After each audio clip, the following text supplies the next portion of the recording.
Hello friends, तो आज mummy बनई खजूरी और तेंतुली आचार बहुत ही इजी वे सी तार रेसिपीटा सी कह मम्मी कह। नमस्कार।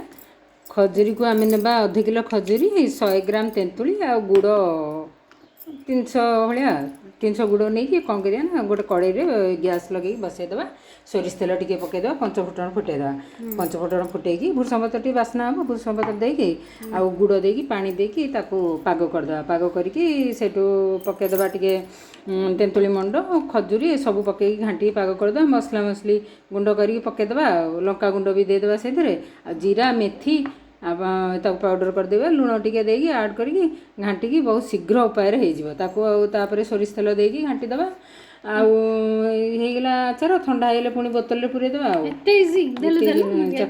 नमस्कार। आप शेयर करेंगे, लाइक करेंगे, सब्सक्राइब करेंगे, आचार चाखी कहे केमती लगुच बहुत बढ़िया।